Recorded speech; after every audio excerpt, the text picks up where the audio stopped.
Front National pour Hayange, le vrai changement.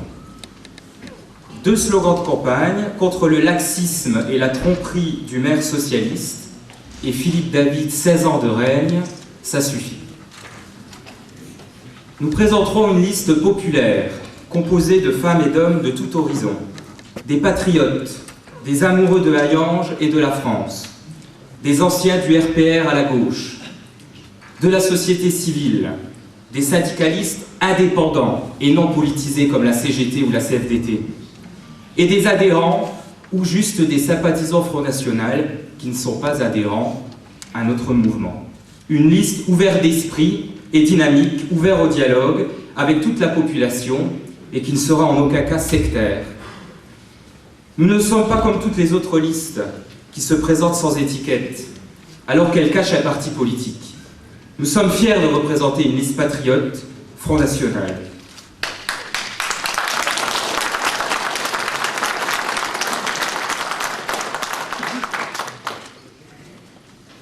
Demandez-leur aux autres candidats leur déclaration de candidature avec l'étiquette politique déclarée. Vous allez avoir des surprises, car en face de nous, nous avons 4 listes sans étiquette. Une liste apparentée communiste, mais elle est soi-disant sans étiquette. Une liste proche de l'UMP et Philippe David, bien sûr, pour la liste socialiste. Nous présenterons notre liste en janvier 2014. Nous présenterons les 33 personnes de notre liste lors d'une conférence de presse.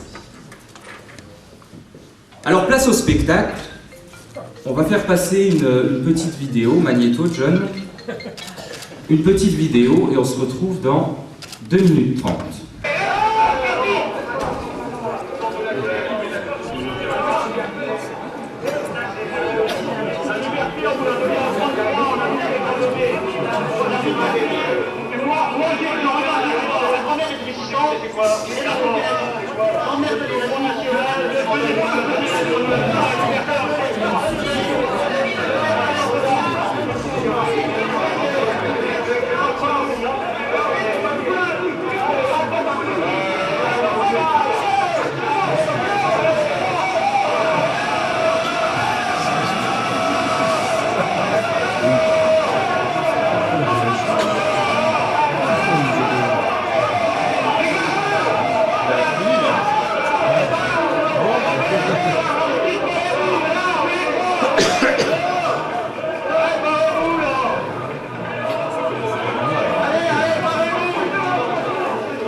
Enregistré le 1er octobre 2011 lors de la manifestation Vallée Morte contre la fermeture annoncée, comme soi-disant temporaire, des 2 fourneaux du pâturage. Et là on peut voir le maire d'Hayange, Philippe David, qui nous montre son vrai visage, celui de la haine et de l'intolérance. Le sectarisme par les élus de l'UMP et du Parti Socialiste était main dans la main lors de cette manifestation. Nous ne sommes pas des parias. Nous réalisons de très bons scores dans le secteur, dans la 8e circonscription et sur la commune d'Hayange.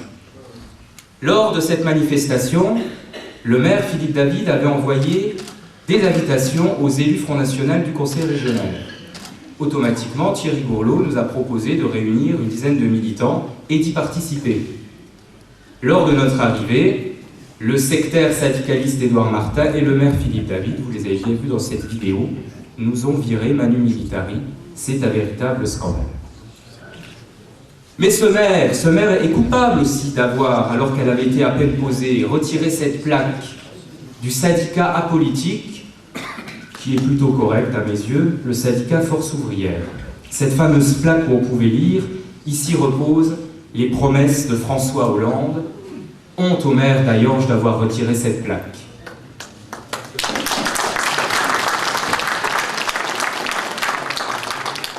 Mais revenons un peu en arrière. Quel résultat pour les travailleurs d'ArcelorMittal? Tout le monde se souvient du fameux discours du candidat Hollande. Je ferai tout pour assurer la pérennité des hauts fourneaux et proposerai une loi pour empêcher la fermeture d'un site industriel rentable. Depuis sa victoire à la présidentielle, les fameuses promesses aux travailleurs ont malheureusement fondu comme neige au soleil. Les hauts fourneaux sont toujours à l'arrêt et certainement éteints pour l'éternité. Sa fameuse loi Florange est devenue insignifiante, car elle n'oblige même plus un patron qui fait des profits et qui veut fermer son usine à céder son site. Le milliardaire Mittal, grand patron du CAC 40, a gagné la partie, puisqu'il a réussi à détruire l'outil de travail du site Florange-Hayange, afin d'éviter toute concurrence avec ces sites étrangers. Les travailleurs ne doivent pas oublier non plus que les syndicats CGT et CFDT ont appelé à faire gagner le candidat Hollande aux dernières élections, politisant ainsi l'action syndicale et contribuant au malheur de ces mêmes travailleurs. Depuis 30 ans, l'UMP et le PS ont grandement participé à la mort de la sidérurgie en Lorraine. Même Édouard Martin, le syndicaliste permanent ultra-médiatique, qui qualifie le gouvernement de Jean-Marc Ayrault de traître en mars 2013, hésite à se présenter sur une liste socialiste aux prochaines élections européennes. C'est dire, comme il a vite oublié la trahison de cette gauche qui préfère défendre les puissants, le CAC 40 et l'ultralibéralisme.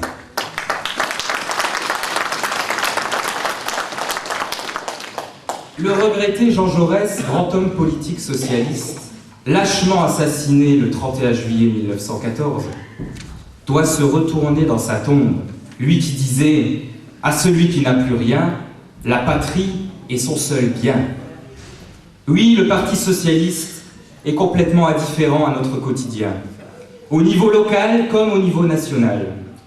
Seul le Front National et Marine Le Pen parlent des invisibles et des oubliés que nous sommes.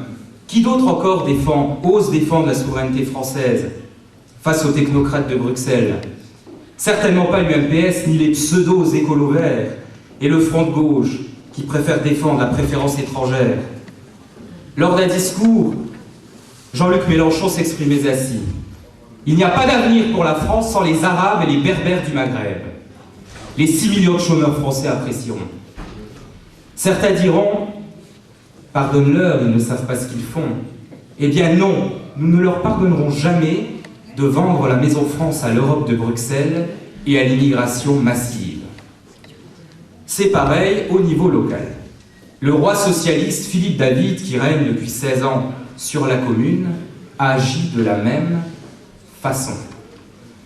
Où sont les promesses des élus socialistes du secteur concernant notre hôpital de proximité, Alpha Santé, repris depuis par le centre hospitalier régional Metz-Thionville? Pourtant, Philippe David était bien président du conseil d'administration d'Alpha Santé. C'est lui, avec la complicité des autres élus socialistes du secteur, qui ont validé le rachat en 2009 de l'hôpital du Mont-Saint-Martin, ce qui a définitivement ruiné les finances déjà catastrophiques du groupe Alpha Santé. En novembre 2011, le maire n'était même pas capable, quelle honte, d'assister au conseil municipal lors d'un vote d'une motion de dernière minute rédigée à la hâte pour l'hôpital. Mais quand le cœur n'y est pas, les mains ne sont pas habiles. Parlons sécurité. La sécurité à Hayange. Je vais vous lire un texte. Le centre-ville d'Hayange meurt à petit feu. Inexorablement, ici, un coiffeur a définitivement baissé le rideau. Là, un restaurant a fermé ses portes. Plus loin, une supérette discount est abandonnée depuis 2 ans. À 2 pas du cœur historique, des maisons ouvrières sont défraîchies ou tombent en ruine, occupées par les plus pauvres des plus pauvres. Tous ceux qui gagnent bien leur vie évitent de s'installer dans le centre. Ils vont construire du pavillonnaire à l'extérieur, souligne Thierry Michel, l'ancien président de l'association des commerçants. En faisant visiter la ville, navré face à la saleté des rues et à l'état dégradé d'une partie de l'habitat. Les commerçants disent avoir déjà fort à faire avec les petits groupes de jeunes qui tuent le temps dans les ruelles du centre. On a des problèmes de drogue, soupire Thierry Michel, en montrant le lieu où une poignée de jeunes en rupture traînent le soir. Certains boivent toute la journée, glisse un commerçant voisin. Ce sont malheureusement les extraits du célèbre quotidien national Le Monde, daté du 19 février 2011. Quelle image pour notre commune. La ville d'Hayange va mal, très mal, le constat est accablant, l'article du journal nous fait froid dans le dos, pourtant il reflète tellement la dure réalité. Le maire Philippe David ainsi que son équipe proche, car ils sont juste un petit groupe autour de lui à prendre des décisions, sont en train d'enfoncer jour après jour Hayange dans le marasme. Agression, incivilité, vol, tentative d'effraction chez les commerçants, non-respect des personnes âgées, braquage à main armée. Tout le monde se souvient de cette pauvre grand-mère sans défense, de 88 ans, agressée violemment en plein centre-ville de Hayange. Fin 2011.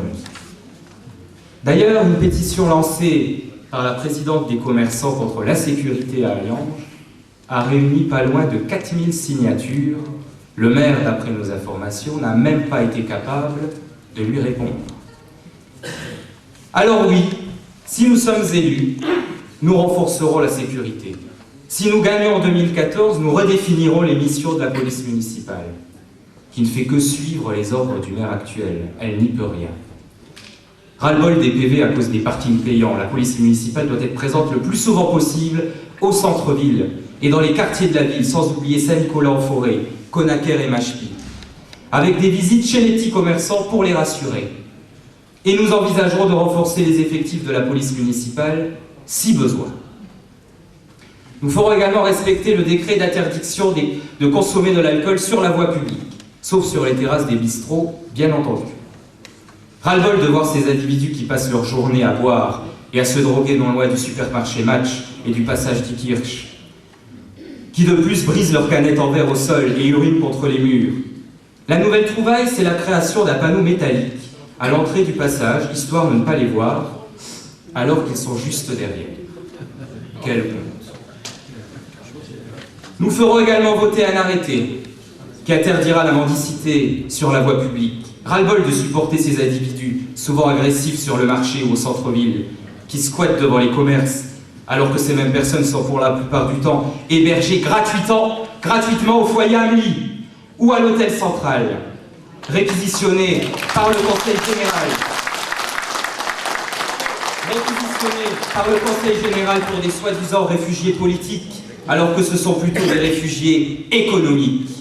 La mairie, par le biais du CCAS, leur attribue déjà gratuitement des bons alimentaires, alors qu'elle les refuse à certains Français hayangeois. Nous ferons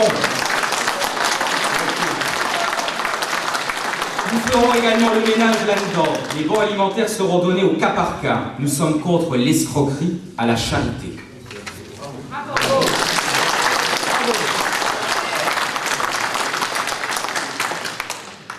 De nombreuses rumeurs persistantes annoncent la fermeture du commissariat d'Hayange pour le transformer en bureau de police, ce qui risque de diminuer considérablement les effectifs de police avec moins de présence policière sur le secteur. Ils veulent rationaliser les moyens humains. Après le Texas lorrain, c'est le Far West assuré à Hayange et environ. C'était bien gentil de faire passer zone de sécurité prioritaire Famec et Ucange, mais en attendant, on déplace les délinquants vers les autres communes de la vallée. Bien entendu, les spécialistes du laxisme, je parle des socialistes, vont attendre la fin des élections pour annoncer la nouvelle. Nous demandons à Philippe David, maire de Hayange, Michel Lidgott, député, et à Philippe Tarillon, maire de Florange, président de la communauté d'agglomération du Val-de-Fensch, de garantir publiquement et avant les élections s'il y a bien un projet de fermeture de notre commissariat. Nous tenons aussi à féliciter le courage des policiers du secteur. Je pense qu'on peut les applaudir.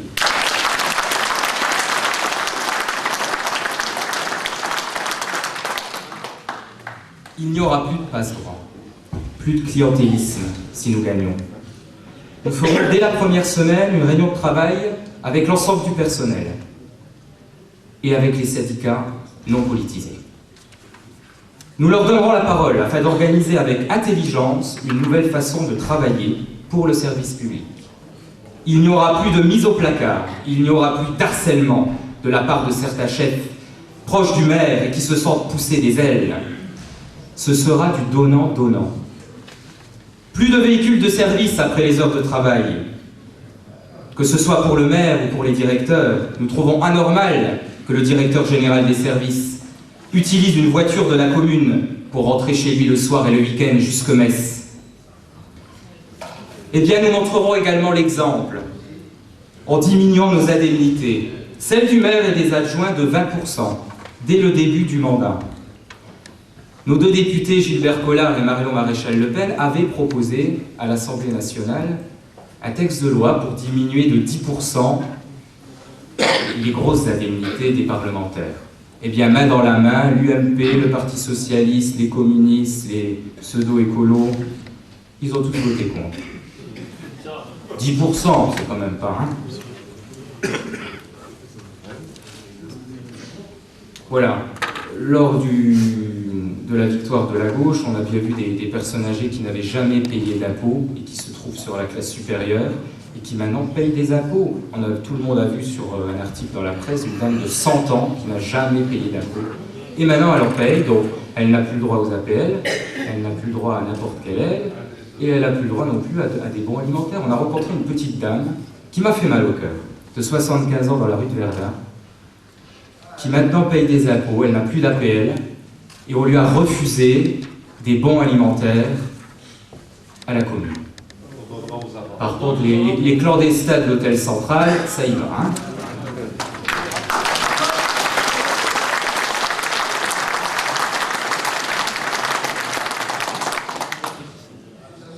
Nous proposerons également de nombreux festivals pour redynamiser le centre-ville. Hayange a déjà sa fête du mouton, eh bien elle aura en plus sur 2 jours une grande fête populaire, celle du cochon grillé.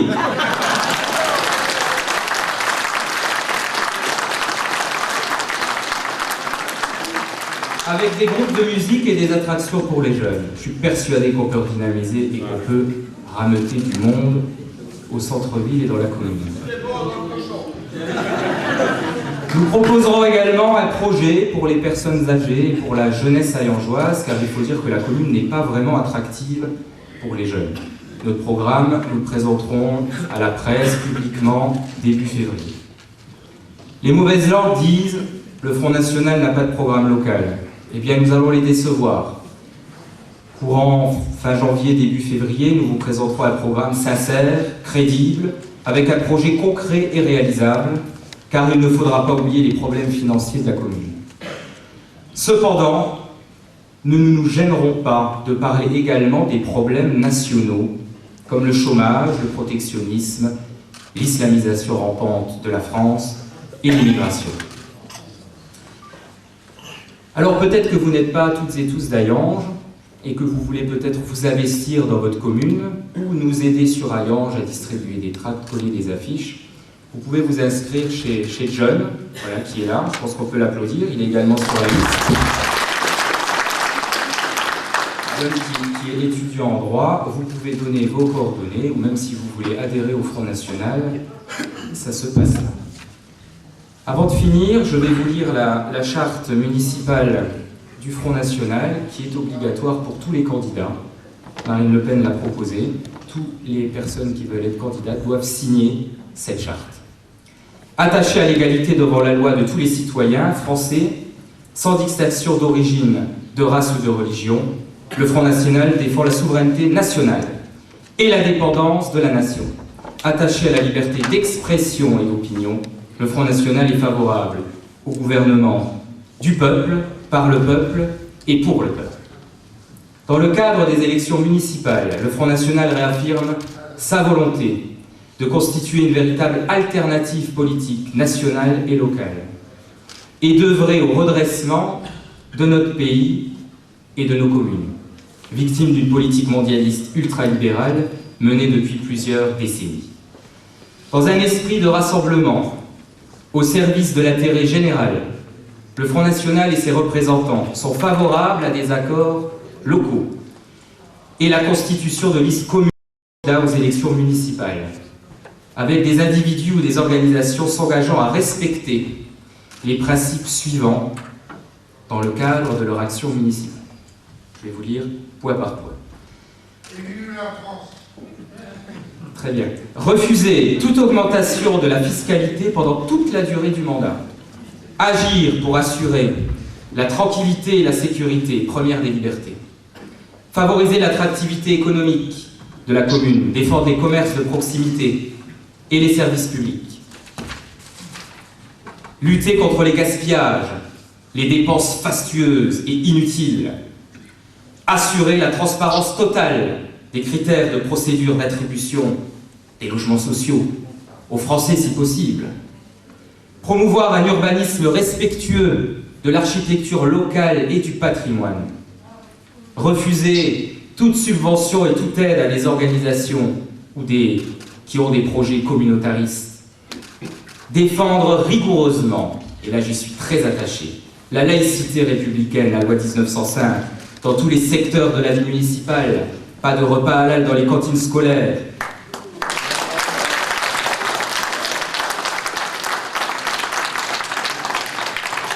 Consulter la population éventuellement pour l'organisation de référendums locaux sur tous les sujets importants. Engager fermement et rapidement toutes les actions possibles visant à mettre fin aux installations sauvages de nomades.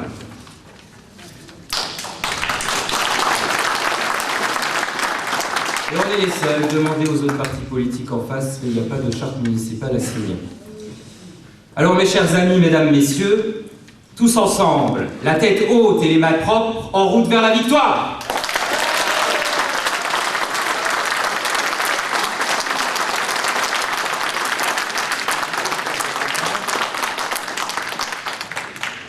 Alors maintenant je vais passer au résultat du questionnaire. Donc un questionnaire qui a été distribué à 9000 exemplaires sur toute la commune.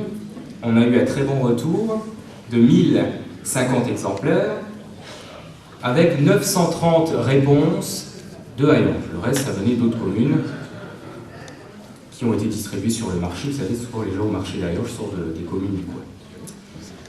Donc voilà, je vais vous donner donc les résultats point par point avec les chiffres, les pourcentages sur 930 réponses. Êtes-vous personnellement ou l'un de vos proches concerné par le chômage? 60% ont répondu oui, 30% ont répondu non. Face au fléau du chômage et des destructions d'emplois, quelle action attendez-vous des pouvoirs publics? 15% ont répondu diminuer les impôts locaux, 10% favoriser l'orientation des demandeurs d'emploi vers les entreprises de la région, 25% protéger notre économie en restaurant nos frontières, 50% stopper l'immigration utilisée par la haute finance pour peser à la baisse sur les salaires. Sécurité. Vous sentez-vous en sécurité dans votre ville? 30% ont répondu oui, 50% ont répondu non, 20% pas toujours. Avez-vous été personnellement ou l'un de vos proches victime d'une agression ou d'un vol? 40% ont répondu oui, 60% ont répondu non. Si oui, avez-vous déposé plainte? 20% oui, 80% non. L'action et les moyens de la police dans notre ville vous paraissent très efficaces, 30%, assez efficaces, 40%, inefficaces, 30%. Diriez-vous que la sécurité est souvent liée à une immigration incontrôlée? 55% oui souvent, 20% parfois, 25% cela n'a aucun rapport. Estimez-vous que l'éclairage public de notre ville est satisfaisante? 20% ont répondu oui partout, 50% oui dans certains quartiers, 30% ont répondu non. Êtes-vous favorable à l'installation de caméras de vidéosurveillance? Non. 15% ont répondu oui partout, 60% dans certains quartiers, et 25% ont répondu non. Êtes-vous pour le renforcement des moyens et des effectifs de la police municipale? 50% oui, 50% non. Ils ont peut-être peur que les impôts augmentent. Les projets d'urbanisme, aménagement et nouvelle construction, vous semble-t-il satisfaisants? 20% ont répondu oui, 30% non et 30% sans opinion. Estimez-vous que les espaces publics, jardins et parcs de notre ville sont propres, bien entretenus et fleuris? 40% ont répondu oui, 50% non et 10% sans opinion. Considérez-vous que le patrimoine culturel et architectural de notre ville est bien valorisé? 20% ont répondu oui, 60% non et 20% sans opinion. Je tiens à souligner que tout le monde a vraiment répondu de A à Z. Dans notre ville, l'immigration vous semble 60% excessive, 30% raisonnable, 10% faible. Pensez-vous qu'il serait normal que les emplois, les logements et les aides sociales soient prioritairement réservés aux Français? 80% ont répondu oui, 20% ont répondu non. Circulation et transport. Considérez-vous que la circulation automobile est satisfaisante dans notre ville? 40% oui, 60% non. Selon vous, l'entretien de la voirie est-il satisfaisant dans notre ville? 30% oui, 70% non. Éprouvez-vous des difficultés pour stationner votre véhicule? 20% ont répondu oui, 40% parfois, 40% non. Les liaisons et les transports collectifs correspondent-ils à vos besoins? 55% oui, 45% non. Considérez-vous que votre sécurité est bien assurée dans les transports collectifs?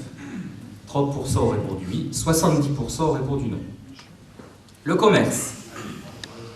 L'image de notre ville vous semble très bonne, 10%. 20% bonne. 40% mauvaise. Très mauvaise, 30%. Mauvaise, très mauvaise, 4 et 3, 7. 70%. Pensez-vous utile de développer l'implantation des commerces en centre-ville? 40% oui, 40% de non et 20% de sans opinion. On essaie déjà de faire tourner nos commerçants avant d'en faire venir d'autres. Quels sont les types de commerces dont il faudrait, selon vous, favoriser l'implantation? Le commerce de proximité. Alors c'est revenu souvent, 20 fois, un H&M, boutique pour des habits de mode. Une boucherie non halal, alors il y en a une, elle est au Conacher, je vous invite à... Et un thé dansant. Quels sont les types de commerces dont il faudrait, selon vous, réduire l'implantation? Alors on a eu beaucoup de retours, il y a trop d'opticiens à Lyon. Moi je sais qu'il y en a un qui nous aime pas et qui nous vire à chaque fois qu'on va distribuer chez lui. C'est celui qui fait l'angle après le Républicain Lorrain. Voilà. Il y a trop de snacks halal, il y en a 5 sur la commune d'Ayange, et 2 boucheries halal, une islamique et une halal. Donc hormis notre boucherie Label Rouge française au Conacher, on a 2 snacks, un à côté du café de la Poste et un en face de la gare qui n'est pas halal. Je vous invite à plutôt aller chez eux.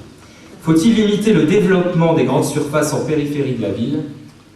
80% de oui et 20% de non. Et vie associative et culturelle. Souhaitez-vous que la municipalité aide davantage les associations de notre ville? 30% répondu oui, 40% non et 20% sans opinion. Si oui, quelle association devrait être davantage soutenue? Alors on a eu un énorme retour, les rugbyman et le foot. C'est pour toi ça. Diriez-vous que l'action culturelle municipale est politiquement et idéologiquement impartiale? 20% oui, 80% non. Défend la culture et l'identité française, oui 10%, 90% de non. Ah, c'était le raz-de-marée. Social. Pensez-vous que les différentes aides et prestations sociales accordées par le CCAS devraient être réservées en priorité aux Français? 90% répondent oui, 5% non et 5% sans opinion. Les aides aux personnes âgées et indépendantes vous paraissent-elles suffisantes? 20% de oui, 80% de non. L'accueil et le soutien aux personnes handicapées vous semble-t-il suffisant? 10% de oui, et c'est encore pire, 90% de non. On a tendance à les oublier. Comme nos anciens, quand même reconstruire le pays. Logement. Si vous deviez déménager, préfériez-vous rester dans votre ville 30%, vous installer dans une autre ville 70%? Ça va changer. Si on gagne. Pensez-vous souhaitable de favoriser l'accès à la propriété? On a 35% de oui, 60% de non et 5% de sans opinion. Souhaitez-vous que les logements sociaux supplémentaires soient construits dans notre ville? 20% oui, 80% non. On sait très bien qui on les attribue. Souhaiteriez-vous que l'accès aux logements sociaux soit réservé en priorité aux Français? 90% répondent oui. Très bien. 5% répondent non et 5% sans opinion. Enfance et scolarité. Les structures d'accueil pour les jeunes enfants, crèches, haltes-garderies, vous semblent-elles satisfaisantes dans notre ville? 30% répondent oui, 50% non et 20% sans opinion. Avez-vous un ou plusieurs enfants en âge d'être scolarisés? 40% répondent oui, 60% répondent non. Si oui, est-il ou sont-ils scolarisés dans notre ville? Alors là, 45% répondent oui, 55% répondent non. Y a-t-il des problèmes persistants dans l'établissement scolaire? Alors 20% nous répondent du racket, 10% drogue, 15% vol, 15% violence, 40% communautarisme.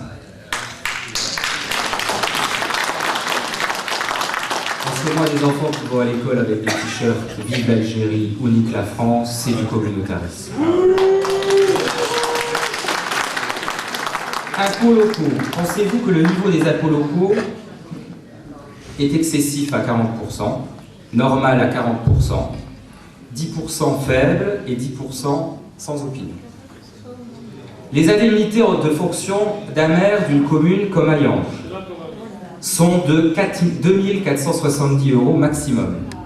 Cette somme est-elle, pour vous, 30% scandaleuse, excessive 60%, normale 20%? Démocratie locale.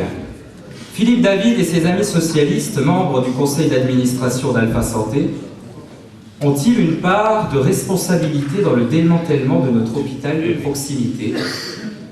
90% répondent oui, ça on ne va pas lui pardonner. Oui, c'est vrai. Et 10% répondent non.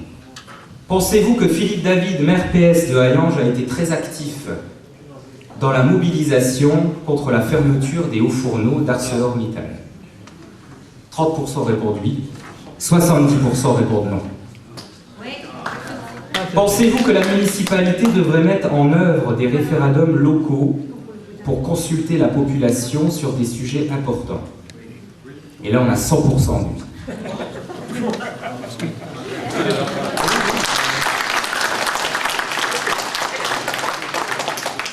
Pensez-vous que la municipalité se préoccupe réellement de vos problèmes quotidiens? 20% répondent oui, 60% non et 20% sans opinion. Donc voilà les résultats, on était vraiment très satisfaits parce qu'on a eu vraiment beaucoup de retours. On a pu aller visiter pas mal de personnes qui ont mis leurs coordonnées, on a trouvé des gens formidables, des gens sympathiques, certains avaient encore peur du Front National après de longues discussions, et bien ils se sont mis sur notre liste, on a vraiment été très satisfaits. Donc je vais laisser la parole maintenant à la vedette du soir quand même, à Louis Alliot.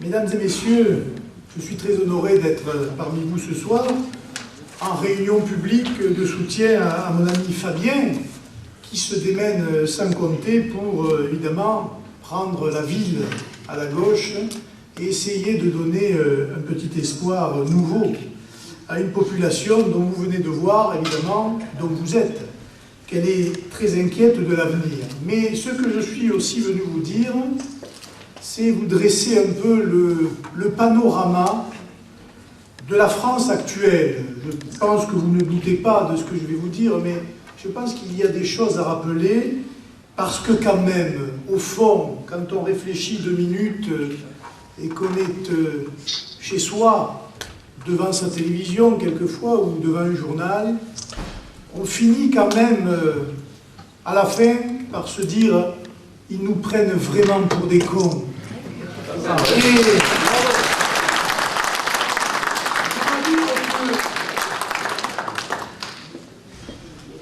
Le dernier débat sur le racisme est l'exemple type du débat qui non seulement ne sert à rien, qui fait mal à la France et à l'unité nationale, mais qui en plus n'est là que pour masquer la réalité de la situation économique de notre pays. J'espère que vous n'en doutez pas. Parce que le racisme en France, hormis, il faut bien le dire, de bêtises, de personnes mal intentionnées, je le pense, je ne vois pas, moi, une grande montée du racisme tel que le colportent nos médias. En France, chaque année, en tout cas ce sont les chiffres du ministère de l'Intérieur, hein, donc moi je prends des chiffres officiels, 3,5 millions de crimes et délits. 3 millions de délits de violences directes que subissent l'ensemble des individus qui vivent dans les quartiers, dans la ruralité, sur l'ensemble du territoire. Chiffre officiel. Pour ceux qui ont lu le livre Orange Mécanique, hein, c'est ça, hein, monsieur Oberton lui dit qu'il y en a 12 millions. Après avoir fait des études statistiques, département par département, et en comptabilisant des chiffres qui ne sont jamais donnés, parce qu'ils ne sont pas répertoriés comme des violences, mais qui sont répertoriés par la gendarmerie ou par la police. Bon, donc le chiffre, on va le prendre au plus bas, 3,5 millions. Les actes ou menaces racistes en France, 1557. C'est-à-dire 0,004% de l'ensemble des violences. Est-ce que vous croyez que l'on peut conclure qu'il y a une montée du racisme en France? C'est une plaisanterie. Ils sont en train, évidemment, de faire peur aux gens sur des choses qui, évidemment, existent et que nous devons condamner. Mais c'est dérisoire par rapport à l'état de l'insécurité en France. Et dans ces actes, en plus, racistes aujourd'hui, plus de la moitié sont une augmentation des actes antisémites, commis la plupart du temps pour deux raisons essentielles: la montée du fondamentalisme islamique, lié bien souvent à un conflit qui est totalement étranger à la France, c'est-à-dire le conflit israélo-palestinien. C'est vous dire aussi quand même, cette affaire-là est montée de toutes pièces par le gouvernement en place, par les autorités, par les partis politiques de droite comme de gauche. Parce que vous avez vu le meeting antiraciste de M. Harlem Désir il y a 2 jours, mais vous avez vu aussi la manière dont l'UMP a réagi quand même, au diapason du Parti Socialiste, comment M. Copé a réagi. Et tout ce qui se passe de la part des gens, par exemple de l'UMP, vous n'entendez jamais parler. Et pourtant, toutes les formations politiques ont quelquefois maille à partir avec ce genre d'individus. Je vous raconte une anecdote à Perpignan, puisque Fabien vous a dit que j'étais candidat. 2 conseillers généraux socialistes se sont insultés entre eux. Pour une fois, ça peut arriver. Et l'un est noir et l'autre blanc. Et bien évidemment, il y a eu des dérapages racistes de la part du Conseil général socialiste. Ça fait la une du journal local. Mais rien d'autre dans la presse nationale. Si ça avait été un élu du Front National, vous auriez pu entendre et vu pendant des jours et des jours cette espèce de débat permanent qui est un débat obscène. Parce que la vérité, moi maintenant, je vais vous le dresser, le portrait robot de la France d'aujourd'hui. Ce qu'ils veulent cacher, ces gens qui ont promis des merveilles, mais c'est l'état économique et social de la France. Et là, je me suis mis une petite liste avec des chiffres que vous devez connaître. La dette, par exemple, 1950 milliards d'euros, la dette de la France. Pour boucler le budget de l'État cette année, la semaine dernière, nos députés ont voté encore un budget en déficit. Alors qu'on vous fait croire, à grands coups de plan d'austérité, que c'est terminé, maintenant on gère les deniers d'une manière correcte. Eh bien, ils ont voté un budget en déséquilibre, 80 milliards d'euros. Pour voter ce budget en déséquilibre, ils sont allés emprunter, évidemment sur le marché, sur les marchés financiers internationaux, 177 milliards d'euros supplémentaires. Ce qui va donner évidemment l'année prochaine une augmentation de la dette. Et plus on vous demandera d'efforts, et je pense aux retraités parce qu'il y en a dans la salle, plus on vous demandera de vous serrer la ceinture, et plus vous verrez l'endettement de la France croître et la pauvreté s'installer. Et ça, je crois que, évidemment, c'est quelque chose que les Français ressentent et qu'ils ont vu. Regardez les plans sociaux. Dans Le Monde d'hier et dans Le Figaro d'avant-hier, vous aviez la carte de France des plans sociaux. Le dernier en date, le transporteur, 5000 emplois, plus 2000 à venir. Tous les jours, dans tous les départements. Ne croyez pas que vous soyez une exception ici, par rapport à tout ce que vous avez eu à subir. Partout, vous avez les mêmes problèmes d'entreprises qui ferment, d'agriculteurs en ruine, à la dérive, dans la misère.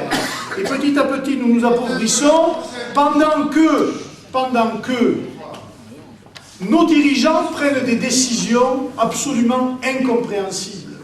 Comment on peut décider de fermer 5000 postes, par exemple, dans les usines Renault en France, tout en construisant 2 usines, une à Tanger et une à Oran, qui vont fabriquer des véhicules qui viendront concurrencer les nôtres pour mettre nos ouvriers, une fois de plus, sur la paille.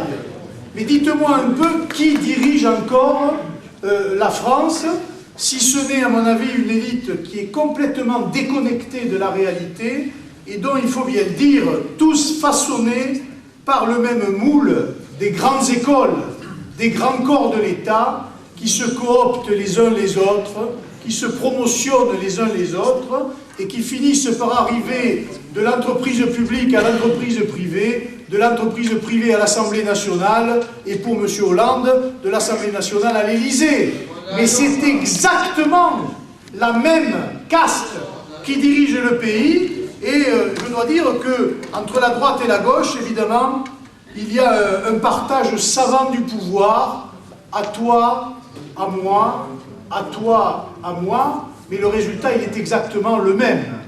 Il faut quand même que vous rappeliez aux socialistes, non seulement qu'ils sont en train de gérer la France, ils sont en train de gérer la faillite de la France, mais qu'ils gèrent aussi toutes les autres faillites. Ils dirigent 20 régions sur 21. Ils dirigent toutes les grandes villes françaises, à l'exception de Marseille, pour l'instant. On verra aux prochaines élections. Ils dirigent la grande majorité des conseils généraux. Et ils dirigent beaucoup d'intercommunalités. Le Sénat, ils ont tous les atouts en main. Et que font-ils? Eh bien, ils ne font pas mieux que M. Sarkozy, parce qu'ils sont évidemment dans la même lignée que Nicolas Sarkozy. Et j'entends quelquefois, c'est peut-être pas le cas dans ce pays, je vais dire, au sens local du terme, j'entends quelquefois, oui, mais quand même, avec Sarkozy, nous n'aurions pas eu. Mais vous auriez eu la même chose. Parce que le pouvoir, il y a bien longtemps qu'il a quitté l'Élysée, qu'il n'est plus à Paris. Que le pouvoir aujourd'hui, vous l'avez à Bruxelles, vous l'avez à New York, vous l'avez à Francfort, mais vous ne l'avez sûrement plus à Paris. Et la meilleure preuve de la collusion de la droite et la gauche, qu'il faut marteler sans cesse, ils ne valent pas plus cher les uns que les autres, c'est le fameux traité budgétaire européen qui a été discuté par la majorité de Sarkozy, écrit par la majorité de Sarkozy et voté par la majorité de François Hollande avec l'aide des députés UMP. ce traité budgétaire européen, pour la première fois, je vais dire, de notre histoire, eh bien, il oblige la souveraineté nationale, c'est-à-dire le Parlement, les députés, à prendre le budget voté par le peuple, parce que la fiction de l'Assemblée nationale, c'est le peuple, c'est la nation, et aller le montrer aux commissaires de Bruxelles, c'est-à-dire à des gens qu'on ne connaît pas, non élus, pour savoir s'il est conforme à la doxa ultralibérale, à l'idéologie qui prévaut à un échelon supranational que personne ne veut et que les Français ont reproché. Eh bien, vous vivez dans ce pays, mesdames et messieurs. Vous vivez aujourd'hui dans la France du XXIe siècle, qui n'est plus une démocratie. Qui n'est plus une démocratie. On vous laisse encore de la liberté. La liberté d'aller au supermarché à dépenser les quelques sous qui vous restent. Mais pour le reste, c'est 0 plus 0. 2% des voix, quand vous êtes écologiste, donnent 20 députés à l'Assemblée nationale. 20% des voix, quand vous êtes FN ou Rassemblement Bleu Marine, vous donnent 2 députés à l'Assemblée nationale. Quand vous regardez les élections locales, ils sont obligés de se mettre les uns au soutien des autres pour pouvoir sauver les quelques places qu'il leur reste. Sauf évidemment la dernière élection de Brignoles, dont vous avez pu voir la réussite, parce que je crois réellement que les Français en ont soupé. Et je pense qu'ils en ont soupé partout en France, dans le Nord comme dans le Sud, parce que les problèmes que vous rencontrez ici, dans l'Est, sont exactement les mêmes, qu'ils soient dans le Nord, qu'ils soient dans le Sud ou qu'ils soient dans l'Ouest, c'est-à-dire un appauvrissement évidemment généralisé, une explosion de l'insécurité, un moral en berne, parce que les Français n'y croient plus, et c'est là, je vais vous dire des choses qui vont vous faire réfléchir, je pense. Évidemment, le gros problème du communautarisme, tel que l'a évoqué Fabien, mais qui est vraiment un problème de plus en plus inquiétant pour l'avenir du pays. D'abord, le moral de la nation. Tout ce que je viens de vous dire, vous le savez aussi bien que moi, mais enfin, c'est nécessaire de le rappeler. Les Français sont, je pense aujourd'hui, à l'aube d'un acte, ou de plusieurs actes, de désespoir. On a vu les bonnets rouges bretons, on a vu un certain nombre de sondages particulièrement explicites sur l'état de l'opinion. Pour ceux qui travaillent, je ne sais pas s'il y en a dans les préfectures, nous avons quand même quelques indications. Tous les jours, sur le bureau du ministre de l'Intérieur, du Premier ministre et du Président, vous avez des rapports de la préfectorale qui arrivent en disant « Attention, situation pré-insurrectionnelle ». C'est-à-dire que des gens qui ne peuvent pas boucler leur fin de mois, qui ont la peur d'aller dans la rue parce qu'ils s'y font agresser, qui ne croient plus au lendemain, eh bien sont, j'allais presque dire, dans le désespoir, c'est-à-dire dans le passage à l'acte de quelque chose dont nous ne savons pas où ça peut aller. Nous sommes attentifs. Aujourd'hui, il y a eu encore un incident, je crois que c'est dans la Marne, je vais dire un accident. Le bijoutier qui a tiré sur les malfaiteurs, une fois de plus, une fois de trop, en légitime défense, avec un port d'armes. Mais j'ai bien peur que si la situation dégénère, effectivement, les Français, vu la carence de l'État, puisqu'il n'y a plus d'État, eh bien se défendent par eux-mêmes. Et le problème, il est que quand le peuple se met en colère, eh bien il s'émancipe de toutes les autorités, il s'émancipe de toutes les contraintes, et il peut, comme ça, sa colère peut dégénérer. C'est ce que nous ne souhaitons pas. Parce que nous sommes un parti politique responsable et nous pensons que nous pouvons changer les choses. Tout sauf l'anarchie. Parce qu'on sait comment commencent les révolutions, mais on ne sait jamais comment elles se terminent. Et là, les Français ont un marché en main. Ils ont vu la droite au pouvoir. Et je rappelle quand même la droite au pouvoir, Giscard, Chirac, Sarkozy. Ils ont vu la gauche au pouvoir. Souvenez-vous, il doit y en avoir dans la salle. Moi, je viens d'une famille au fin fond de l'Ariège, plutôt de gauche, Jacques Lang, nous devions passer de l'ombre à la lumière. Depuis, c'est le brouillard absolu, quand même. Et on a eu M. Mitterrand, on a eu M. Jospin. Je pense que là, les Français seront vaccinés pour la suite avec le Parti Socialiste et ses alliés. Parce que le Parti Socialiste et ses alliés, bien, vous l'avez vu, je me le suis noté là de coin, vous avez vu à quoi ça ressemble dans le petit film. C'est la haine. C'est la haine. C'est le sectarisme. Ce sont des gens qui ne sont d'accord avec vous que quand vous pensez comme eux. Si vous ne pensez pas comme eux, vous êtes des fachos. Au mieux. Ou des nazis.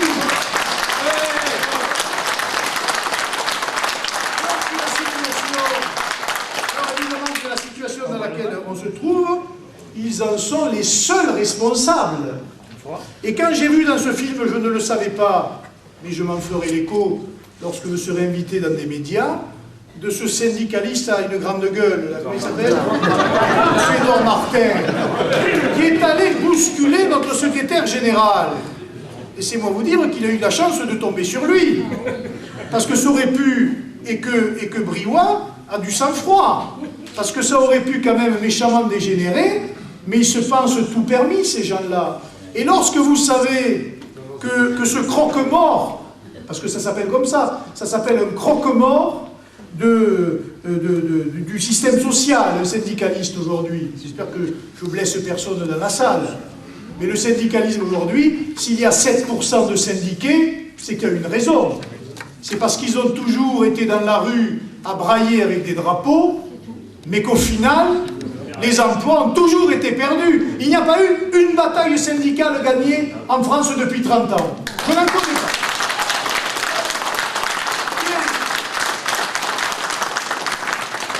Croque-mort Martin, c'est comme ça. Le croque-mort Martin, vous risquez de vous le retrouver, lui et son corbillard, député, élu du Parti Socialiste.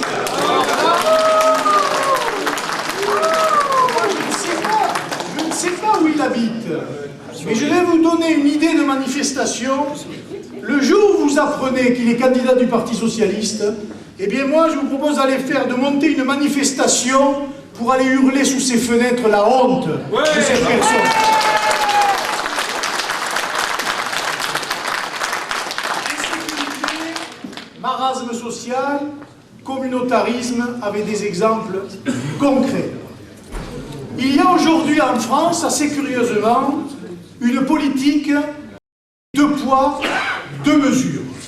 Nous sommes dans un parti laïque, nous avons une loi qui est la loi de 1905, qui est une loi qui est maintenant centenaire, pour ceux qui s'y sont intéressés, qui est une loi qui s'est construite contre le catholicisme, à l'époque, contre le catholicisme, contraignante, pardon, pour le catholicisme, et que je résumerai, si vous voulez, par tu rendras à Dieu ce qui est à Dieu et à César ce qui est à César. C'est-à-dire que la religion est dans la sphère du privé et que dans la sphère du public n'existe, entre guillemets, que la loi, mais évidemment dans un pays fondamentalement et culturellement chrétien. Parce que la laïcité est un concept chrétien. Si la France a 32 000 clochers, c'est parce qu'il y a des évidences comme ça, historiques, culturelles, traditionnelles, qui font que nous sommes ce que nous sommes, des Français. Le catholicisme n'est plus une religion d'État. J'ai vu que les statistiques, il y avait de moins en moins de pratiquants, mais fondamentalement, nous sommes évidemment un pays de culture, de tradition chrétienne. Je ne vais pas vous reprendre la phrase, je vais la reprendre, elle n'est pas de moi, mais ça lui vaudrait aujourd'hui des poursuites au général de Gaulle. Hein. Nous sommes un peuple de race blanche, de culture gréco-latine et de religion chrétienne. Et évidemment,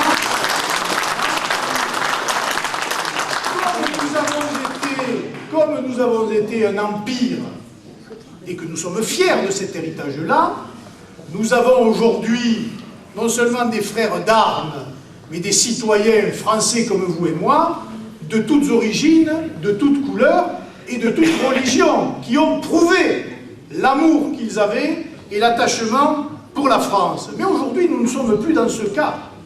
Aujourd'hui, nous sommes en face d'un problème récurrent qui est de personnes présentes sur notre sol qui veulent nous imposer quelque chose. Qui veulent nous imposer quelque chose en dehors de la loi, en dehors de la Constitution. Si vous prenez par exemple, il y a pas que c'était l'année dernière, pardon, l'imam de la mosquée, je crois que c'était de Vénissieux, qui avait dit « Le Coran est notre Constitution ». Ça veut dire implicitement qu'il ne reconnaît pas la Constitution française et qu'il donne force supérieure à la Constitution à sa religion, ce qui pose évidemment un problème. Si c'était un cas isolé, détecté par l'opinion enfin, ou par les autorités, ça ne poserait pas fondamentalement de problème. Mais ça s'est multiplié comme les petits pains. Partout, sur tous les territoires, vous avez aujourd'hui des gens qui viennent vous expliquer, qui sont ici chez eux, qui sont d'une autre religion, et qui veulent vous imposer leur manière de voir les choses. Eh bien, c'est contre cela qu'il faut lutter. Et le deux poids, deux mesures, c'est quand même aujourd'hui quelque chose d'extraordinaire qui permet d'insulter au quotidien le catholicisme, la chrétienté, etc., à grand coup d'être christianophobe, et c'est même bien vu, et inversement, de ne pas pouvoir, ne serait-ce qu'émettre la moindre critique sur l'islam en tant que religion. C'est quand même extraordinaire. Or, ce n'est qu'une religion. Et on a tout à fait le droit de pouvoir critiquer la religion d'islam en tant que religion, comme on peut critiquer le catholicisme, comme on peut critiquer le protestantisme, comme on peut critiquer le judaïsme ou le reste. Parce que nous sommes une république laïque. Et parce que nous n'avons pas...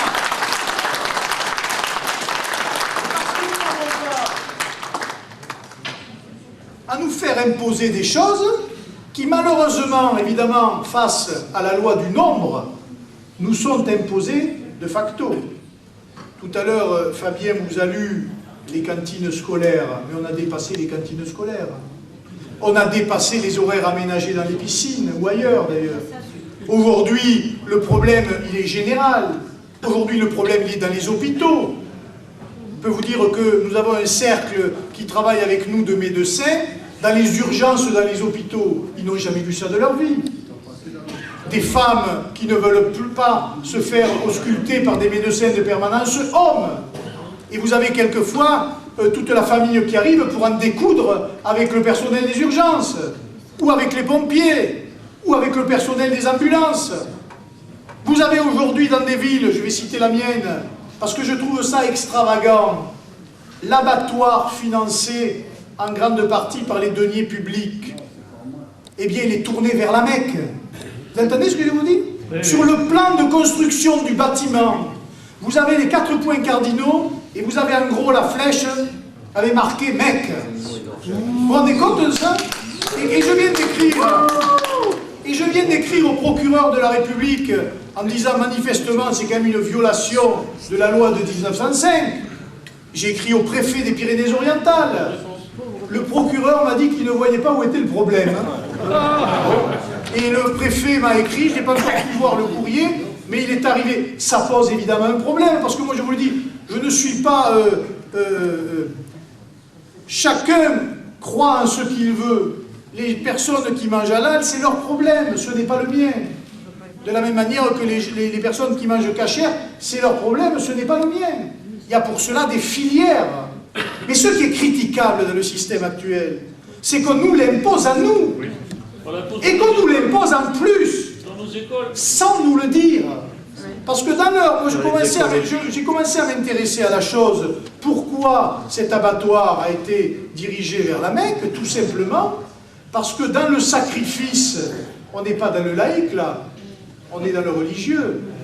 Dans le sacrifice, il faut que la bête elle soit tournée vers la Mecque. Il faut qu'il y ait un sacrificateur qui soit de la religion. Il faut que, justement, que chaque bête qui meurt, elle soit taxée, que cette taxe finance le culte musulman. C'est vrai, dans la souffrance. Il faut que les bêtes, et ça c'est extraordinaire, ne se croisent pas. C'est-à-dire qu'en plus, au-delà de ce que je trouve extravagant, eh bien c'est un abattoir où ne se mêleront pas les cochons et le reste, par exemple, puisque c'est une religion qui interdit le porc. Et quand vous voyez finalement cette succession d'impératifs religieux qui s'imposent à vous, eh bien moi je vous dis que nous ne sommes plus en République française, ni en République tout court. Et qu'il y a un gros problème parce que nos élites ont abdiqué. Elles ont renoncé. Et si nous ne prenons pas les affaires en main, vous aurez ce genre de choses partout. La prison de Grenoble, vous avez vu la décision du tribunal administratif. Vous avez vu, après encore une série de procès, la fameuse crèche Babylou. Enfin, la cour d'appel, en dernier ressort, a jugé que... Mais non, après la cassation, il y a eu l'appel. Mais ce n'est pas fini, on va partir devant la Cour européenne des droits de l'homme.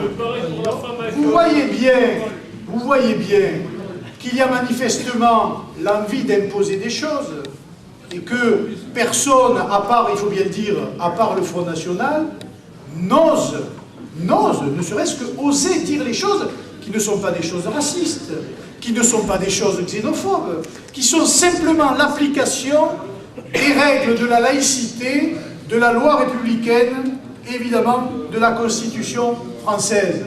Eh bien moi je vous invite quand même à porter ce message-là.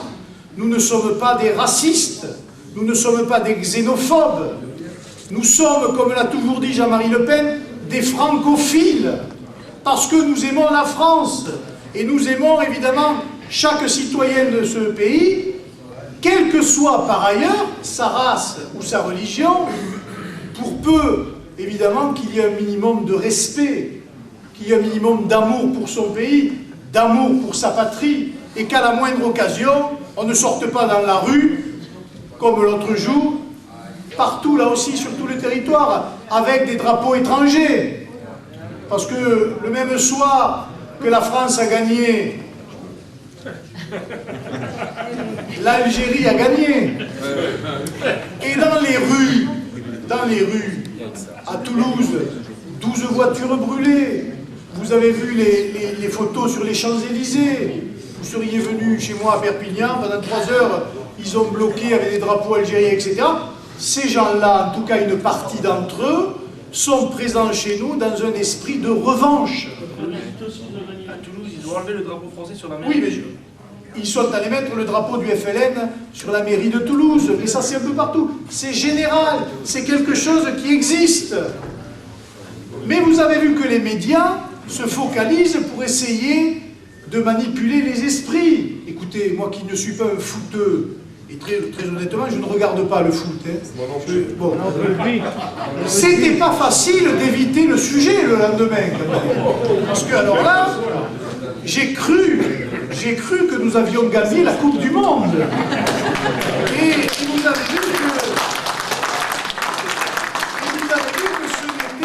vous avez vu que ce n'était évidemment qu'un match de barrage. Et que, qu'est-ce que ça va être au Brésil? Je vous dis, préparez-vous, préparez-vous.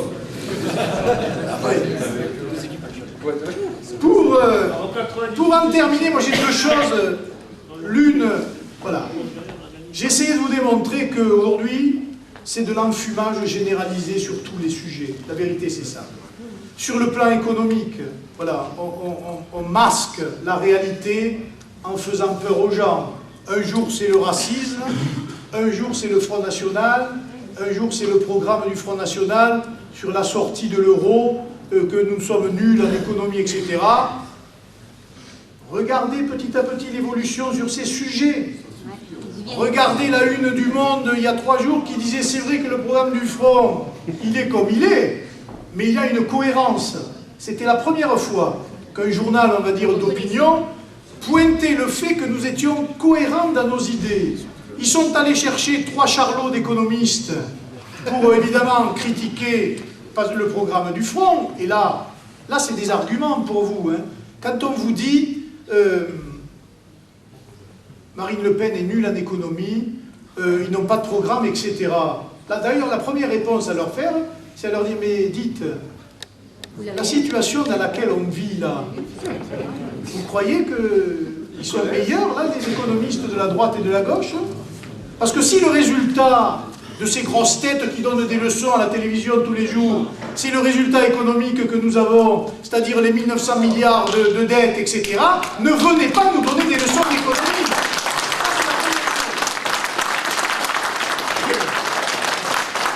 La deuxième chose, c'est sur les profils de ces économistes. On voit toujours les mêmes.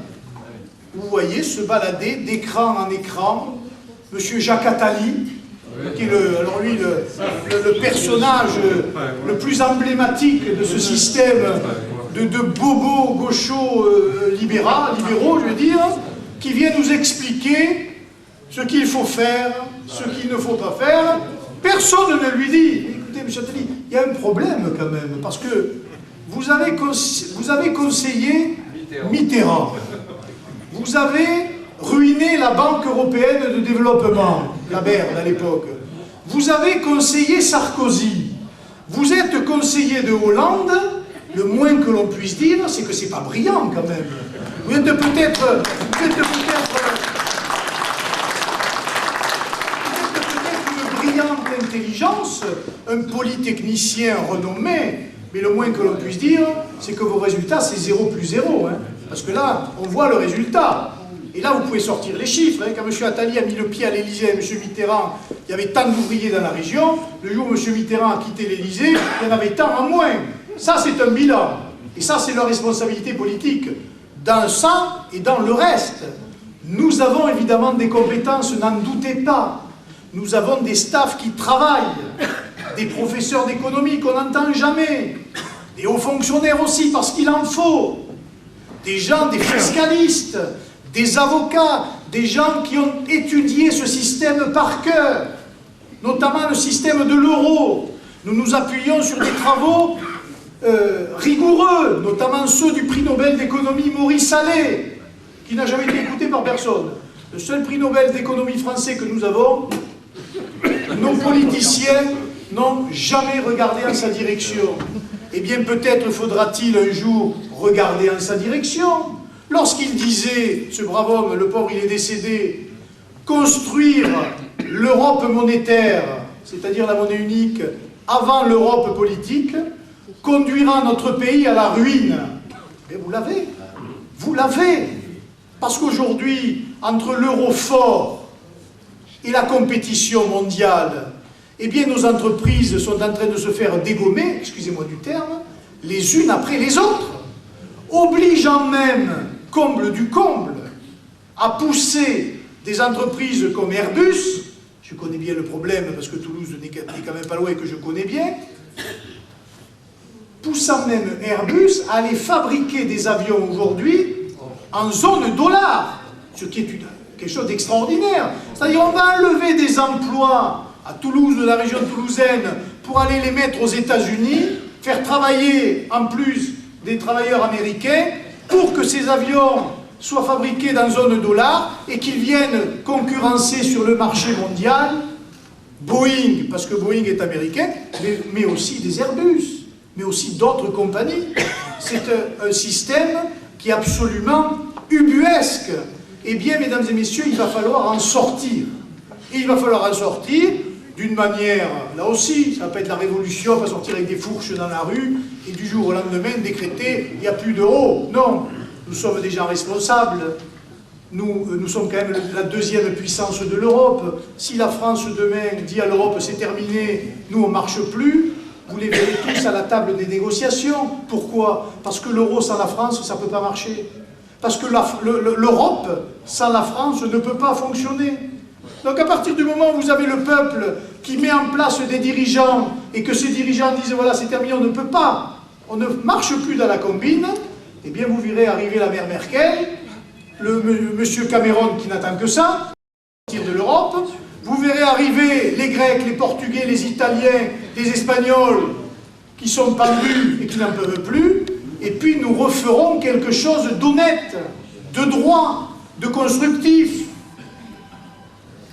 de réaliste, mais pas cette espèce de Moloch infâme, avec une technocratie européenne qui est en train petit à petit de nous imposer un système que nous ne voulons pas, et pire que ça, qui est en train de ruiner la France, mais l'ensemble de l'économie européenne. Parce que le grand secret, et j'en termine sur le plan des idées, avant de vous dire le Front National, ce que je pense du Front National, le grand problème de notre République, et là je voudrais que vous m'écoutiez parce que c'est important, ce n'est pas qu'il y ait des fascistes en France, hein, ou que l'on soit tout d'un coup à la merci d'une montée nazie en Europe ou ailleurs.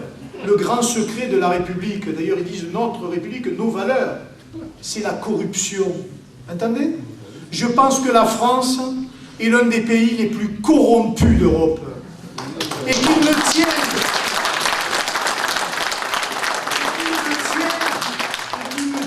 que par ça, la corruption, le je te tiens, tu me tiens, qui se passe entre la droite et la gauche depuis maintenant 40 ans ou 50 ans. Et que dans ce système de corruption, évidemment, quand vous avez la main sur la gamelle, vous ne voulez plus la lâcher. Et que quand vous savez qu'un mouvement politique va arriver en mettant le nez dedans, eh bien vous faites tout, évidemment, pour l'écarter, le détruire, et tout faire pour qu'il n'arrive pas aux affaires. Et je vais vous raconter cette anecdote, parce qu'elle est à la fois croustillante, mais elle est inquiétante et déplorable. Nous avons été en procès avec Jean-Marie Le Pen, pour ceux qui ont suivi la chose pendant les présidentielles, un monsieur qui s'appelle Robert Bourgi. Monsieur Bourgi, qui est avocat chiite libanais, qui est le monsieur Afrique de Jacques Chirac. C'était le bras droit de Jacques Foccart. Et ce monsieur, pendant la présidentielle, il est allé dire « mais moi j'arrosais tous les partis ». Il a eu un brin tout d'un coup, une lucidité, de se repentir devant l'opinion. Il a dit « tout le monde a touché ». Mitterrand, Chirac, Balladur, etc. C'est moi qui ai apporté les valises de billets entre la France et l'Afrique. Et puis il a commencé à dire ça, puis 2-3 jours après, quand il y a eu le scandale qui a éclaté, parce que Villepin était au milieu, etc., il a dit, mais même Jean-Marie Le Pen. Quelqu'un m'a dit que le président Bongo lui avait dit que Jean-Marie Le Pen avait touché une valise de billets. Évidemment, vous pensez bien que ça fait plaisir à Jean-Marie Le Pen, qui tout de suite a riposté, c'est là que c'est croustillant, la même personne qui a dit à M. Bourgi que j'avais touché des valises de billets, est la même qui, moi, m'a dit que M. Bourgi faisait des passes au bois de Boulogne, mais comme il avait sale gueule, il n'avait pas beaucoup de clients. Alors, évidemment, M. Bourgi, touché dans son honneur, a déposé plainte pour diffamation, Jean-Marie Le Pen a déposé plainte pour diffamation, et on s'est retrouvé à la barre de la 17e chambre correctionnelle de Paris pour ce procès, j'allais dire, aller-retour, hein, entre les uns et les autres. Il avait comme avocat M. Dupond-Moretti, hein, le socialiste de circonstance, et nous étions avec Valran de Saint-Just en train de défendre les intérêts du Front National et de Jean-Marie Le Pen. Et là, je dois dire, c'est dommage que ce genre de procès ne soit pas filmé, parce que M. Bourgi s'est livré devant le juge, évidemment devant une cour de la République française quand même, hein, avec des questions. Mais alors vous faisiez comment? J'arrivais avec des sacs de sport. Et il a expliqué comment il arrivait avec des valises de billets bien pleines. Et alors la présidente était un peu estomaquée. Elle disait mais ça se passait comment? Mais il disait on rentrait. Et alors là ça se passait. Chirac me regardait et il me disait il y a du lourd j'espère. Dans le bureau de l'Élysée, mesdames et messieurs. Il y a du lourd, j'espère. Et là, on arrivait, on vidait les sacs de billets sur le bureau du président, devant une cour de la République, hein, un tribunal. Et alors là, et il dit, alors là, le président et M. Villepin comptaient les billets. On vient de fêter les 50 ans des tontons flingueurs. Et vous avez un peu la même scène dans le film des tontons flingueurs. Et Bourgi, quand même, a même eu l'outrecuidance, dans un article qui a été publié dans Le Monde, de dire, un jour, il y en avait tellement que Villepin n'arrivait pas à fermer le coffre. Et ce sont ces gens-là, mesdames et messieurs, ce sont ces gens-là qui viennent vous donner des leçons de démocratie, de républicanisme et d'honnêteté tous les jours à la télévision. Et vous avez la même bande, les enfants, c'est comme les poupées russes, ça vous en sortez une, il y a toujours derrière, et là vous avez tous les scandales qui continuent. Vous verrez l'affaire Karachi, vous verrez l'affaire Karachi, vous verrez l'affaire Kadhafi, avec l'histoire des infirmières, des otages. Et vous verrez comme ça un certain nombre d'autres affaires qui ne manqueront pas de vous étonner dans les années qui viennent, parce qu'évidemment la corruption continue. Parce que ce système politique qui a confisqué le pouvoir, il a besoin de fraîche pour exister, pour continuer, pour tenir le pouvoir. Et si nous arrivons demain aux affaires, mesdames et messieurs, nous ne jouerons pas les révolutionnaires au sens de 1789 avec des pics à les pendre tous ces gens-là, non. Parce que nous sommes des républicains, mais nous irons mettre le nez dans les comptes et nous demanderons des comptes. Et lorsque nous aurons vu un certain nombre de choses, nous mettrons les gens aux tribunaux.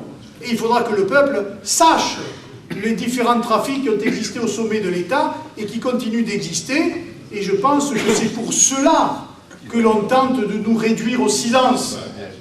Parce que c'est vrai que nous sommes un petit parti politique qui n'a jamais exercé jusqu'à présent la réalité du pouvoir. C'est vrai que les hommes sont ce qu'ils sont et que je ne me fais pas moi d'illusions sur l'honnêteté des gens qui sont quelquefois chez nous et qui pourraient être chez d'autres. Ça existe partout. Le tout, c'est qu'il y ait des règles, qu'il y ait une autorité, qu'il y ait une discipline, et que lorsqu'on détecte un cas litigieux, eh bien on s'en sépare. C'est ce qui nous différencie, justement, des autres. Regardez quand même le parti au pouvoir du président de la République. Vous avez le Premier ministre qui a été condamné pour corruption, hein, et vous avez le premier secrétaire qui, lui, a été condamné 2 fois, au cas où, pour corruption aussi. C'est vous dire si, évidemment, nous avons, ce que je disais tout à l'heure aux journalistes, l'impérieuse nécessité de l'exemplarité. Parce que je ne vois pas comment nous pourrions demander aux Français des efforts et de montrer l'exemple si nous ne sommes pas exemplaires nous-mêmes dans la manière dont nous nous comportons.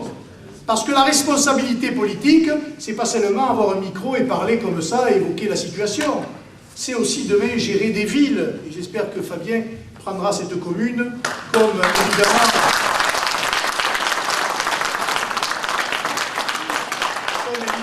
Thierry, nos amis, je vois Nathalie Pigeot au fond de la salle et quelques autres, je pense évidemment à Forbach, j'espère que la Lorraine, à Metz, hein, j'espère que la Lorraine sera emblématique de cette réussite-là.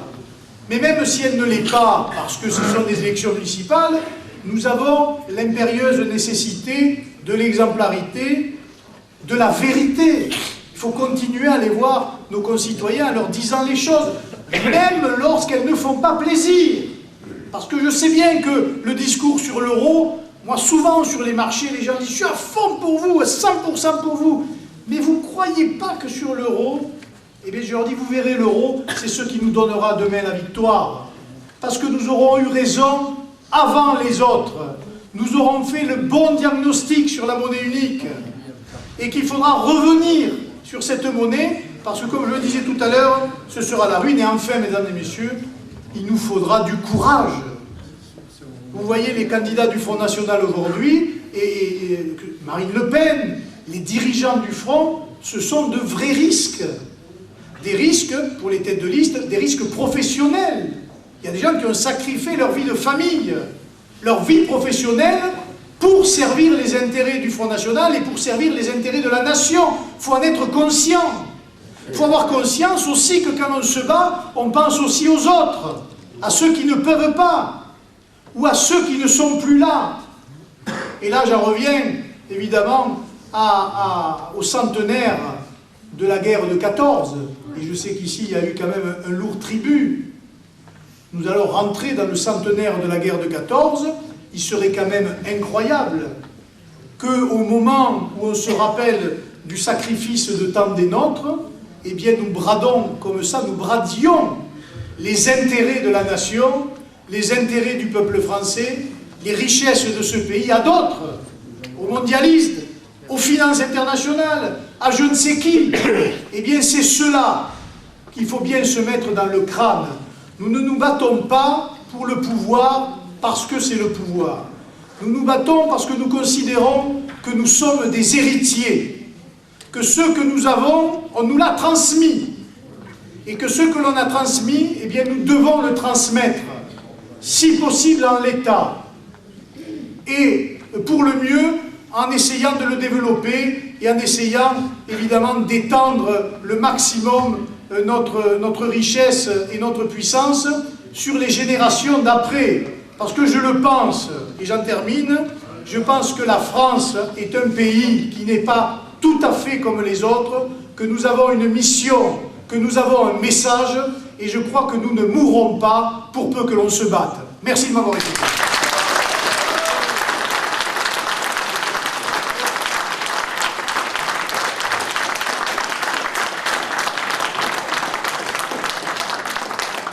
Merci Louis pour ce beau discours. Ça me fait vraiment très plaisir que tu aies accepté cette invitation.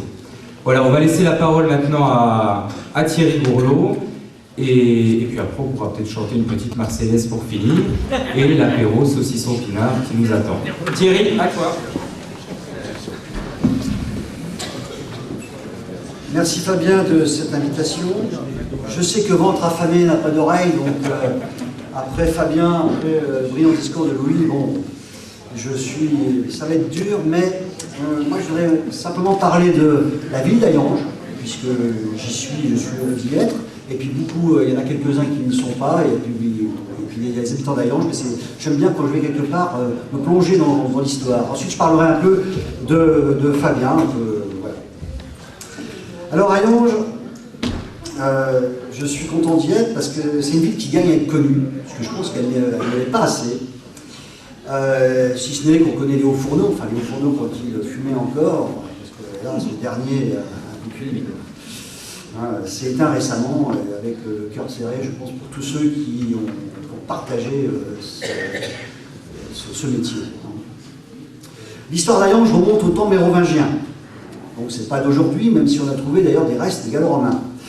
Une nécropole mérovingienne donc, a été découverte par des mineurs du fer dans la vallée d'Amévillers. À l'époque, la vallée de la Fenne, chez Hayange, c'était la voie qui reliait Metz et Reims. Donc, c'était quand même une voie qui reliait des gens, c'est pas rien. Le nom de la ville est apparu au IXe siècle, en 821, sous le règne de Louis Ier le Pieux, fils de Charlemagne, empereur d'Occident. Domaine royal jusqu'à la Révolution de 1789, Hayange est partagé au Moyen-Âge entre le duché de Bar et celui du Luxembourg. L'exploitation des mines de fer remonte à cette époque. Jusqu'au XIIIe siècle, Thierry, seigneur de Hayange, un beau prénom Thierry, seigneur de Hayange, de l'époque autorise Thiébaut Ier, comte de Bar, à extraire du minerai de fer sur ses terres. Depuis le XIIIe siècle, donc, Hayange vit des mines de fer. Jusqu'au temps moderne, au XVIIIe siècle, où la famille de Vandel marque à jamais l'histoire de la ville. Alors en témoignent les vitraux de l'église Saint-Martin ou le château de Tournebride, dit de Vandel. Je veux citer, entre le XVIIIe et le XIIIe, il y a une grande figure aussi qui mérite d'être connue. Vous êtes ici d'ailleurs dans la salle Molitor, si je ne me trompe pas. Hein? Donc je ne sais pas si tout le monde connaît le maréchal Jean-Joseph Molitor, un maréchal de Napoléon, et après, ce fut un homme, je vais vraiment faire court, en Dalmatie, en 1800, dans les années 1807, avec 1700 hommes. Il balaya 10 000 Monténégrins et 3 000 Russes. 1700 contre 13 000. D'ailleurs, les Ragusiens, de Dalmatie, conçurent pour lui une telle reconnaissance que dans les églises, au chant du Domine Salvum, après le mot imperatorem, on ajoutait Nostram uberatorem molitorem. Excusez mon latin, mais c'est... Ensuite, ce maréchal, j'ai trouvé une chose intéressante chez lui, c'est qu'il disait que la défense de la France, et le vrai terrain de la défense de la France, c'est les frontières. Enfin, je crois qu'il méritait bien d'être chez nous et d'être cité, ce maréchal. Ensuite, je continue l'historique un petit peu. Il y a eu 1871 à 1918, évidemment l'annexion, puis retour à la mère patrie, les mines tournées à plein, arrive massivement une main-d'œuvre venant d'Italie, de Pologne, d'Espagne, qui crée une identité particulière chez les mineurs de fer, à travers une unité de valeurs comme la solidarité, le travail, le respect, valeurs qui sont chères à nos cœurs et à celles de Fabien. Après la Seconde Guerre mondiale, des Maghrébins aussi ont intégré à la communauté d'Hayange. Des Maghrébins de première génération, qui sont d'ailleurs complètement fondus dans leur pays d'accueil, ses valeurs, son histoire, sa culture. Ce qui nous change de ce que Louis a parlé tout à l'heure et du nouveau communautarisme. En 1954, Hayange comptait 12 000 habitants, dont le quart était d'origine étrangère. D'ailleurs, il l'est toujours. Encore une fois, l'assimilation fonctionnait bien. Au niveau territorial, Hayange s'est enrichi de la fusion en son sein de Saint-Nicolas-en-Forêt en 1970, de Conaquer et de Marspiche en 1971. Aujourd'hui, c'est une ville qui compte près de 16 000 habitants. Dans cette Fench Valley, immortalisée à jamais par Bernard Lavilliers. Puisque Bernard Lavilliers a chanté la Fench Valley, vous savez, le nom des patelins se termine par Anche, un vieux pays pas très connu, il n'y a pas de touristes dans les rues. Et pourtant, il n'y a pas de touristes, mais il y a des gens qui ont du cœur, de la chaleur. Et maintenant, je parlais de Fabien. Alors, Fabien, Fabien, il vient, alors il n'est pas trop des fois, bon, il est un peu gêné, mais il n'a pas les lettres. Fabien, le Front National réunit des gens qui viennent de partout. C'est ça d'ailleurs qui fait la richesse de la France, qui fait la richesse aussi du mouvement. Fabien, effectivement, a commencé à la gauche de la gauche. Tu étais jeune, tu étais pétri d'idées, comme moi d'ailleurs. Tu étais pétri d'idées. D'ailleurs, je prends ça dans des journaux, dans des trucs troxistes que j'ai trouvés, d'ailleurs c'est toujours intéressant. Il s'est intéressé très jeune donc à la politique, en prenant conscience des inégalités sociales, en voyant tous ces ouvriers salariés licenciés comme des malpropres, alors que ce sont eux qui font tourner l'économie. Déjà très jeune et tu vois, une conscience politique aiguë.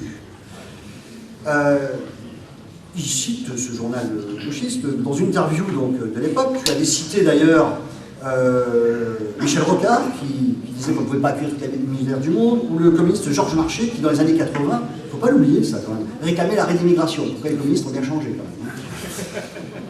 Donc Fabien s'est engagé avec la lutte ouvrière, effectivement, on le sait, ensuite au NPA, où il a quitté ce mouvement, où il a compris qu'ils ont commencé à présenter des femmes voilées, et que de toute façon, l'idéologie qu'il portait n'était pas du tout l'idéologie de défense de l'ouvrier, de la France sociale, etc., qu'il avait au cœur. Donc, il a rejoint tout naturellement le Front National et Marine Le Pen. Fabien aussi était et toujours un défenseur de la cause animale. Hein, il est militant de la Fondation Bardot. Ah, ouais.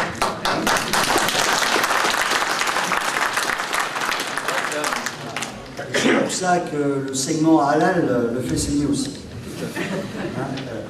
Fabien est un sportif, natation, grand nageur. Oui, nageur. De toute façon, tu sais, pour faire de la politique, il faut savoir nager.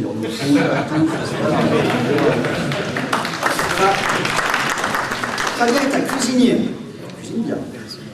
La politique, c'est aussi une drôle de cuisine. Donc il faut savoir aussi assaisonner les plats. Fabien aime la nature, la soirée entre les amis, la lecture, la famille. Bref, Fabien est un type normal, avec des valeurs. Hein. Fabien aussi a rejoint entre-temps Riposte laïque. Ça mérite d'être dit aussi. Donc, Fabien aussi, tiens, Fabien aussi, parce que j'aime bien de temps en temps regarder ça aussi. Fabien est né sous le signe le 7 mai 1979, sous le signe du taureau.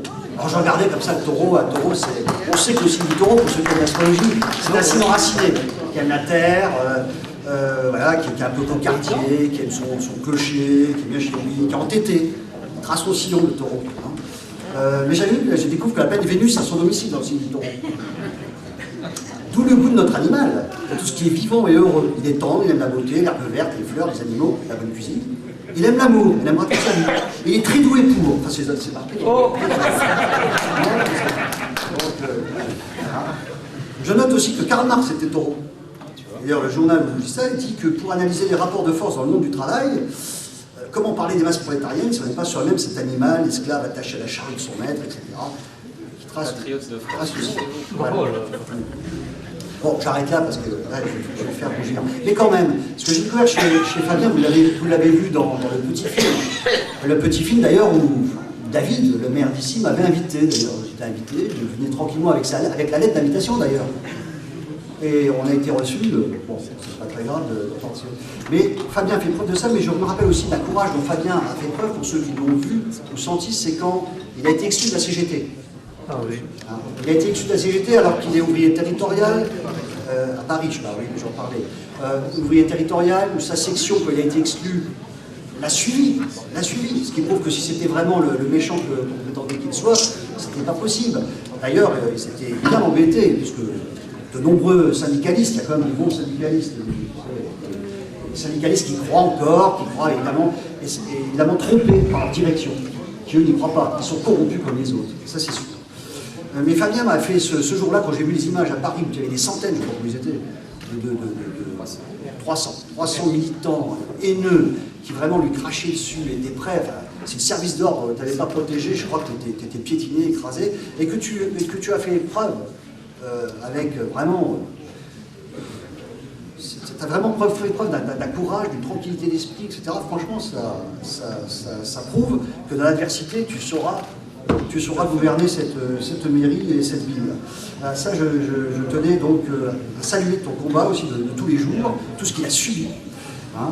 Et donc c'est un gage de succès, à mon avis, pour la ville d'Hayange, pour son avenir, etc. Et je terminerai encore Lavilliers. Non, pas trop, mais j'aime beaucoup Lavilliers quand même, malgré tout, même si je ne partage pas toutes ces idées. Le jeudi 28 novembre dans le Parisien, Lavilliers, qui connaît quand même bien les gens d'ici, disait de Hayange. Aujourd'hui, les gens ont du mal et pointent du doigt des responsables. La dignité des ouvriers a été bafouée. Je les sens au bout de l'exaspération. Ils ne croient plus en rien. Dans la Fench Valley, ils m'ont dit qu'ils allaient voter Le Pen. Eh ben, voilà.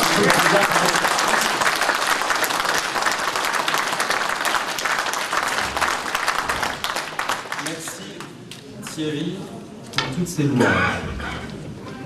Alors je tiens à remercier toutes les militantes et les militants qui ont aidé bénévolement, qui ont distribué boîte aux lettres après boîte aux lettres, les tracts d'invitation pour cette réunion publique, qui ont donné du temps comme mon amie Marie à faire les cours, à couper la compléta et à coller les affiches. Voilà, on vous remercie toutes et tous. N'oubliez pas le stand d'inscription pour laisser vos coordonnées. On peut terminer avec la Marseillaise, dis-moi. Ou adhérer, si vous avez un peu de sous dans le porte-monnaie. Allons enfants de la